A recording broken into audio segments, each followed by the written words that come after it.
గారు. నమస్తే అండి. వైసీపీ నాయకులతో మాట్లాడదాం కిషన్ గారితో. కిషన్ గారు నమస్కారం అండి. లక్ష్మి గారు, నమస్తే ముందుగా అండి. మగధా న్యూస్ ప్రేక్షకులకు హృదయపూర్వక నమస్కారం. అలాగే ప్యానెల్లో ఉండే సభ్యులకు కూడా వెరీ గుడ్ మార్నింగ్ అండ్ హృదయపూర్వక నమస్కారం తెలియజేసుకుంటున్నాను.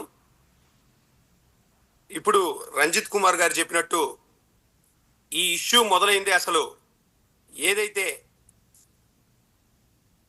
కొన్ని కోట్ల మంది ఆరాధ్య దైవంగా భావించేటటువంటి దేవదేవుడు వెంకటేశ్వర స్వామి లడ్డు గురించి ఎలాంటి వ్యాఖ్యలు చేశారండి. సాక్షాత్తు ముఖ్యమంత్రి స్థానంలో ఉండి చంద్రబాబు నాయుడు గారు దాంట్లో జంతు కొవ్వు కలిసిందని చెప్పి కొన్ని కోట్ల మంది హిందువులు మనోభావాలు దెబ్బతీసే విధంగా ఆ రోజు మాట్లాడడం జరిగింది.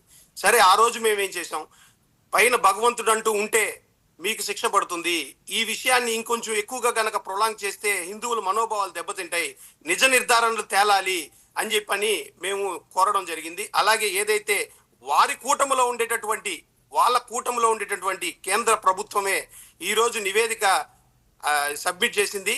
దీంట్లో ఎటువంటి కల్తీ లేదు, మీరు ఎందుకు ఇలాగా చెప్పలేదండి. ఎన్డీడీపీ ల్యాబ్ కానీ ఎన్డీఆర్ఐ బృందాలు కానీ చెప్పి కల్తీ లేదంటే జంతు మాంసం కలిసిందని చెప్పిందండి. వాళ్ళు ఆరోపణ చేసింది ఏంది, ముఖ్యమంత్రి స్థానంలో ఉండి జంతుకు కొవ్వు కలిసిందని చెప్పారు.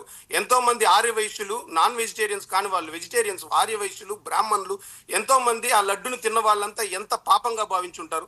ఒక ఆరోపణ చేసే ముందు ముఖ్యమంత్రి స్థానంలో ఉండి అన్ని నిర్ధారణ చేసుకొని ఆరోపణ చేయాలి. సరే, ఈ రోజు కేంద్ర ప్రభుత్వం దాన్ని తిప్పికొట్టింది. దానికి గాను వీళ్ళు ఏం చేస్తున్నారు, సుప్రీంకోర్టు ఇది కేంద్ర ప్రభుత్వం సిబిఐ విచారణ కూడా ఫ్లెక్సీల రూపంలో కట్టి ఏది నిజం ఏది అబద్ధం అని చెప్పి ఫ్లెక్సీల రూపంలో కట్టి ఆడ డిస్ప్లేలు చేయడం జరుగుతూ ఉంది. ప్రజలకి తప్పు మార్గాలు చూపించడం జరుగుతూ ఉంది. దాన్ని ఏ విధంగా అయితే అంబటి రాంబాబు గారు అక్కడికి వెళ్ళి ప్రశ్నిస్తుంటే దాన్ని తప్పురాది తీయండి రా అని చెప్తుంటే అక్కడుండే వాళ్ళు చెప్పులు చేటలు చీపుర్లతో తిరగబడుతుంటే ఏ మనిషికైనటువంటి అండి ఆయన మీద హత్యాయత్నం చేస్తున్నప్పుడు తిరుక్కునే బాధ్యత ఆ సగటు మనిషికి ఉంటుంది. ఆయన బయటకు వచ్చి ఒక తప్పు మాట అన్నందుకు అక్కడ ఉండే వాళ్ళని దాన్ని ఏ విధంగా చిత్రీకరించారు ఈ ఎల్లో మీడియా, ఆయన ఏందో చంద్రబాబు నాయుడు గారిని అన్నట్టు చిత్రీకరించారు. ఆయన ఇంటికి పోయి కూడా క్షమాపణ వీడియో కూడా చెప్పడం జరిగింది. నేను వారి దాడి చేసి ఆయన ట్రిక్కర్ చేశారు. ఆయన్ని మీరు ఇందాక అన్నారండి, రెచ్చగొడుతుంది వైసీపీ వాళ్ళు, రెచ్చిపోతుంది టీడీపీ వాళ్ళు అని.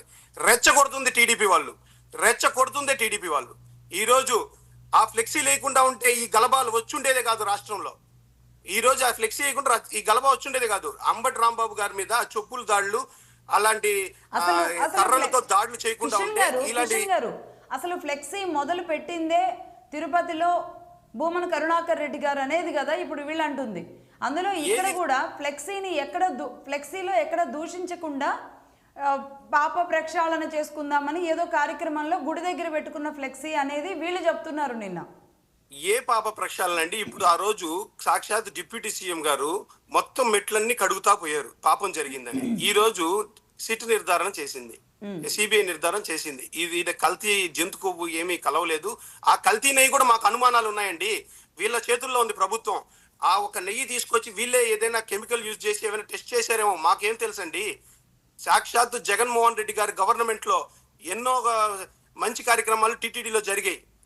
రాష్ట్ర వ్యాప్తంగా దేశవ్యాప్తంగా గుళ్ళు కట్టిన ఘనత జగన్మోహన్ రెడ్డి గారిది. ఏదైతే మొన్న పరకామణి ఇష్యూ కూడా బయటపడింది జగన్మోహన్ రెడ్డి గారి గవర్నమెంట్ లో. జగన్మోహన్ రెడ్డి గారు కేసు కట్టించడం జరిగింది. అతను ఇంచుమించు 30 ఏళ్ళ నుంచి 40 ఏళ్ళ నుంచి అక్కడ పనిచేయడం జరుగుతా ఉంది. అప్పుడు పట్టుకోలేదే అతన్ని. నిఘా 360 560 డిగ్రీస్ కెమెరాస్ పెట్టి ఆ నిఘా పెట్టిన వెంటనే ఆ దొంగ దొరకడం జరిగింది. అలాంటివన్నీ వీళ్ళు మన టీటీడీకి దేవదేవుడికి గౌరవం ఇచ్చిన వ్యక్తి జగన్మోహన్ రెడ్డి గారు, హిందువులకి గౌరవం ఇచ్చిన వ్యక్తి జగన్మోహన్ రెడ్డి గారు. అలాంటివన్నీ మీరు ఒక ముఖ్యమంత్రి స్థానంలో ఉండి అలాంటి ఆరోపణలు చేసి ఈ రోజు సరే అండి అంబటి రాంబాబు గారు తప్పు చేశారని అనుకుందాం, ఒక మాట అన్నారు, ఆయన క్షమాపణ చెప్పారు. మీరు అరెస్ట్ చేస్తే అక్కడే అరెస్ట్ చేయొచ్చు కదా ఆయన్ని. ఈ రోజు తీసుకెళ్లి రిమాండ్ లో పెట్టారు కదా రాజమండ్రిలో, అక్కడే అరెస్ట్ చేయొచ్చు కదా. ఇంటి దగ్గర దాకా మీరు రౌడీజం చేసుకుంటూ కర్రలతో రాడ్లతో వస్తున్నారు అంటే ఈ రోజు రాష్ట్రంలో ఉండే పరిస్థితులు ఏ విధంగా అవుతున్నాయి. ఈ రోజు ఒక ఎమ్మెల్యే కోసం ఒక పార్టీ కోసం వాళ్ళు రాడ్లు కర్రలు పట్టుకొని వస్తున్నారు. రేపు వాళ్ళ అవసరాల కోసం వాళ్ళు రౌడీజం చేస్తారు రాష్ట్రంలో. వేరే వాళ్ళ ఇళ్ళ దగ్గరికి వెళ్ళి రౌడీజం చేస్తారు. వాళ్ళని కాపాడాల్సిన బాధ్యత మీకు ఉంటది కదా. అప్పుడు ఆంధ్ర రాష్ట్రంలో మీరే కదా రౌడీజాన్ని పెంచి పోషిస్తుంది. ఆంధ్ర రాష్ట్రంలో రౌడీజాన్ని పెంచి పోషిస్తుంది మీరే కదా. గతంలో మీరేం జరగలేదన్నారు రంజిత్ గారు. గతంలో నెల్లూరులో కూడా ఇలాంటి సంఘటనే జరిగింది. మాజీ మంత్రి ప్రసన్న కుమార్ రెడ్డి గారి ఇంటి మీద ఇష్టానుసారంగా దాడి చేయడం జరిగింది. దేనికైనా చట్టం అనేది ఒకటి ఉంది. అది కూడా బూతులతో వచ్చిన సమస్యలే కిషన్ గారు. అది కూడా అక్కడ కూడా ఆవిడని మేడం దానికి ముందు జరిగిన అంశాలు కూడా ఉన్నాయి మేడం. దానికి ఏదైనా కానీ మేడం మేము అనేది ఏంటంటే చట్టం అనేది ఒకటి ఉంటది. రెచ్చగొడుతుంది టీడీపీ వారు. వీళ్ళు రెచ్చిపోయి మాట్లాడుతున్నందువల్ల జరిగే ఈ అంశాలు ఇవన్నీ. మీరు నాకు అన్నారు కదా మేడం, రెచ్చగొడుతుంది వైసీపీ వాళ్ళని కాదు, రెచ్చగొడుతుంది టీడీపీ వాళ్ళు. దాన్ని వీళ్ళ రెడ్ బుక్ లో ఎటువంటి అయితే పేర్లు ఉంటాయో వాళ్ళని రెచ్చగొడుతున్నారు, వాళ్ళని ట్రిక్కర్ చేస్తున్నారు. వాళ్ళు ఏదైనా మాట్లాడితే దాన్ని పట్టుకొని దాడులు చేస్తున్నారు. వారి ఇంటి మీద మేడం ఇప్పుడు మాట్లాడింది అంబటి రాంబాబు గారు, జోగి రమేష్ గారు అనుకుందాం. వారి మీద చర్యలు తీసుకోండి, వారి మీద ప్రెస్ మీట్లు పెట్టండి, వారి మీద మాట్లాడండి. వాళ్ళ ఇంట్లో ఉండే వాళ్ళ భార్య పిల్లలు వారు ఏం చేశారు, వాళ్ళకి రాజకీయానికి ఎటువంటి సంబంధం ఉంది? వాళ్ళ ఇంటి మీదకి పోయి పెట్రోల్ బాంబులు ఇసిరేస్తున్నారు. పెట్రోల్ బాంబులు ఎక్కడి నుంచి వస్తాయండి? మారణాయుధాలు ఎక్కడి నుంచి వస్తాయి? ఈ రాష్ట్రంలో రౌడీ పరిపాలన, గంజాయి పరిపాలన నడవడానికి నిదర్శనమే ఇది కదా. వాళ్ళ ఇంటికి పోయి పెట్రోల్ బాంబులు వేశారంటే పోలీసుల కళ్ళ ముందు. పోలీసులు అనే వాళ్ళు దేశంలో రాష్ట్రంలో ఎక్కడున్నా కానీ ఎవరైనా చిన్న తప్పు చేస్తే పట్టుకొస్తున్నారే. వైసీపీ వాళ్ళు ఏడైనా మాట్లాడుతుంటే పట్టుకొచ్చేస్తున్నారే. ఇలా పెట్రోల్ బాంబులు పట్టుకొని తిరుగుతున్నప్పుడు, ఇలా కర్రలు పట్టుకొని తిరుగుతున్నప్పుడు, రాడ్లు పట్టుకొని తిరుగుతున్నప్పుడు ఎక్కడికి పోయారండి?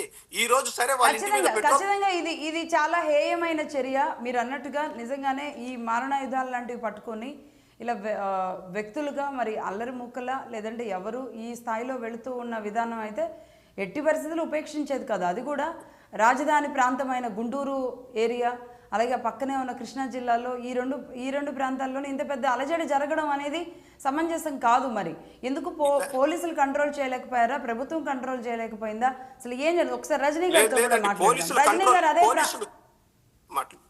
రజనీ గారితో మాట్లాడదు.